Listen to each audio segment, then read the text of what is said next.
আমার ভাই দেশে গেছিল, যাওয়ার পর আম্মু হলো আমার ভাইকে 2টা লাউ দিয়ে দিছে। আর একটু আগে দেখালাম লাউ 2টা। মানে দেশের জিনিস আসলে একটু অন্যরকম মজা। আর আমি এখন চা খাবো, বিকজ আমার ঘুম একদম হচ্ছে না, আমার প্রেশার ফল্ট করছে। আমার প্রেশার হলো উঠানামা করে, যাদের প্রেশার হলো উঠানামা করে তাদের রিস্ক বেশি। কিন্তু আমার কাছে কালকে মনে হচ্ছিল যে আমি স্টক মানে পড়ে যাব, মাথা ঘুরায় এরকম অবস্থা হয়েছে। মানে কি যে করবো। আর একটা জিনিস সবসময় মনে রাখবেন, আপনাদের যদি এরকম হয়, আপনারা দেখবেন আপনাদের আশেপাশে কেউ আছে কিনা বা দেওয়াল আছে কিনা।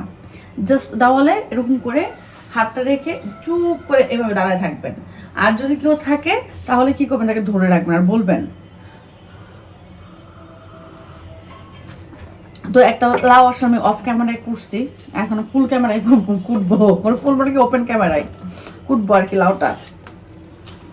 লাউটা চামড়াটা একটু শক্ত, বিকজ খাওয়ার মানুষ নাই ওইখানে। আম্মু আর কত খাবে, মানুষকে দেয়। এটা কুটে ভালো করে তারপরে রান্না চড়াবো। আজকে আরিয়ানের কোচিং আছে, আরিয়ানকে আনতে যাব। রাইস কুকারে ভাত বসায় দিব। আজকে ভেজিটেবলস করব। আচ্ছা, তেমন রান্না বান্না করবো না, শুধু ভেজিটেবলস করব। মানে মাছ করব না, প্রতিদিন মাছ খাইতে ভালো লাগে না। আর আমার নিজের হাতে রান্না করতে করতে না আমার একদম ভালো লাগে না। তো লাউটা এ করে ধনে পাতা দিব, তারপরে হলো কাঁচামরিচ দিব, একদম ফেটে ঝাল ঝাল করব। কাঁচামরিচ ধনে পাতার ঘ্রাণ কি যে সুন্দর। আমার বাসায় ইলিশ মাছ নাই, ইলিশ মাছ থাকে না, বিকজ ইলিশ মাছ অনেক বেশি পছন্দ করি। তো আমি খেয়ে ফেলি ইলিশ মাছ। আমি ইলিশ মাছটা খুব মিস করতেছি, থাকলে ইলিশ মাছ দিয়ে আমি রান্না করতাম এখন। সো কমপ্লিট আমার লাউ গোটা কমপ্লিট। এখন জাস্ট একটা করবো আর রান্না বসাবো। আমার ছোট ভাই গ্রামে গিয়েছিল, তো আমাদের গাছ থেকে এরকম সাইজের 2টা লাউ দিয়েছে আম্মু রান্না করার জন্য। সো আমি রেখে দিয়েছিলাম, রান্না করে না, কালকে আসছেও। একটা লাউ এখানে কুটে রেখেছি আমি, মানে রান্না করার জন্য, আর একটা নিলাম রান্না করার জন্য। কারণ এই লাউগুলো আমি রাখবো না ফ্রিজে, অনেকটুকু হয়ে যাবে। তা হোক, সমস্যা নেই। কারণ রান্না করা থাকলে বক্সে ফ্রিজে রাখলে খাওয়া যাবে, কিন্তু এইভাবে থাকলে লাউগুলো নষ্ট হয়ে যাবে আর খাওয়া হবে না। সো আমি এই আজকে লাউ রান্না করব। আর অনেক দিন পর দেশে লাউ পাইলাম, খুব ভালো লাগতেছে। সো হয়ে গেছে আমার লাউ। আমি ডিম দিয়ে টমেটো দিয়ে লাউটা রান্না করছি, 2টা লাউ রান্না করছি বড় বড়। প্রেশার কুকার আগে করে নিছি, তারপর আমি পাতলে ঢেলে নিছি এটা। মানে লাউটা আমি একটু পানি দিই নেই, একটুকুও পানি দিই নি লাউটার মধ্যে, আমি একদম একটুকুও পানি দিই নি। এত সুন্দর একটা কালার আসছে লাউয়ের, অনেক সুন্দর একটা কালার আসছে। ক্যামেরাতে কতটুকু বোঝা যাচ্ছে আমি জানি না। আর লাউটা এত মিষ্টি হয়েছে, আমরা লাউ রান্না করলে অল্প একটু চিনি দেই মিষ্টির জন্য। এই লাউটা এত মিষ্টি হয়েছে আর একদম গলে গেছে। মানে এইটা হলো একদম অর্গানিক লাউ, যেটা নিজের হাতের জিনিস কি যে মজা, নিজের গাছের জিনিস কি যে মজা। যাই হোক, আজকে আমার গ্রাম থেকে যে লাউটা আসছে এটা আপনাদের সাথে একটু শেয়ার করলাম রান্নাটা। আর আমি একটু টমেটো ইউজ করছি এখানে, কারণ তাহলে টক টক লাগবে। একটু কাঁচামরিচ ফেলে দিছি, আমি দিয়ে দিব এখন ধনে পাতাটার মধ্যে। আর এই তো এইখানে আমার ভাতটা বলক চলে আসছে, যেহেতু রাইস কুকারে আমি রান্না করি। অন্য কাজ করতে করতে আমার পুরো রান্না শেষ হয়ে যাবে, আমি চলে যাব তারপর শাওয়ার নিতে, তারপর আরিয়ানকে চলে যাব আনতে। আমি ধনে পাতা দিয়ে দিব। বাসায় ইলিশ মাছ থাকলেও হয়তো, শুধু আমার ইলিশ মাছ শেষ হয়ে গেছে, ইলিশ মাছ নেই বা চিংড়ি মাছও নেই, এই আর কি নিতে পারলাম না, এই জন্য একটু ডিম দিয়ে রান্না করলাম। আর চিন্তা করতেছেন যে এত বড় পাতিলে রান্না করছে এই মহিলা কি কিভাবে খাবে। আমার বাসায় দুপুরবেলা রাত্রে এনা ফেলাও, মানে এত পছন্দ সবার।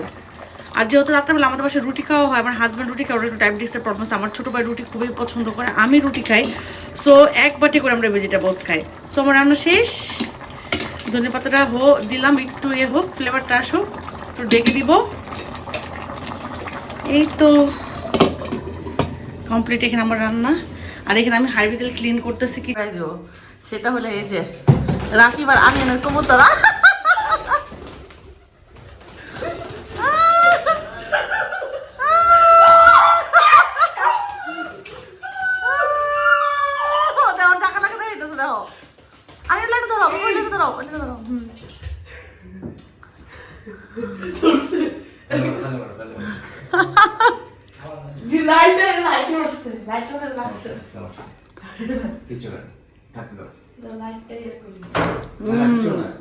আমাদের বারান্দায় আমরা যে বাসায় যাই না কেন না, আগে যখন ভাড়া ছিলাম রাকিব,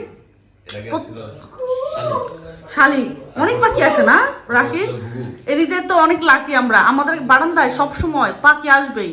এই জন্য রাকিব ভাই খাবার রেখে দেয়, একটা পাতিল রেখে দেয়, খাবার রেখে দেয়, ওরা এসে ওদের মধ্যে খেয়ে চলে যায়, ঠিক না? কিন্তু এটা নিজে নিজে বাসায় ঢুকছে, এটা নিজে নিজে বাসায় ঢুকছে একদম আমাদের বাসায় না। হ্যাঁ যাক মাশাল্লাহ, অনেক বছর ধরে আমার বিয়ের পরও যেটা বাসায় ছিলাম ওই বছর পাখি না বাসা পেতে ফেলছিল একদম বাসার ভিতরে।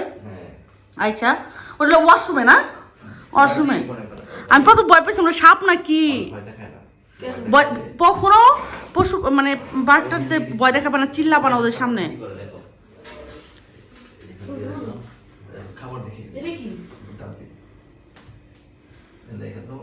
ও থাকুক এমনি সমস্যা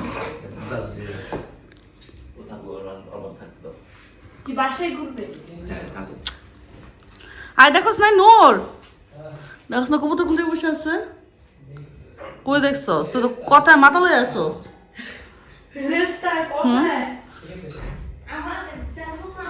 আসলে পাখিটাকে এগুলো আসো আল্লাহর একটা রহমত, পাক না। এই এই এই এই এই এই কবুতর যা যা, কি যেন একটা গান আছে না, কবুতর যা, না না না ফ্যান্সার লোক মারা যাবে।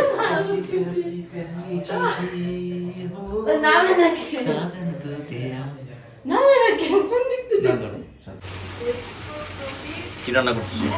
নুডলস রান্না করতেছি বাচ্চাদের নাস্তার জন্য। আমি খুবই অলস, টায়ার্ড থাকি, কোনো কিছু নাস্তা বানাতে ইচ্ছা করে না আমার বাসায়।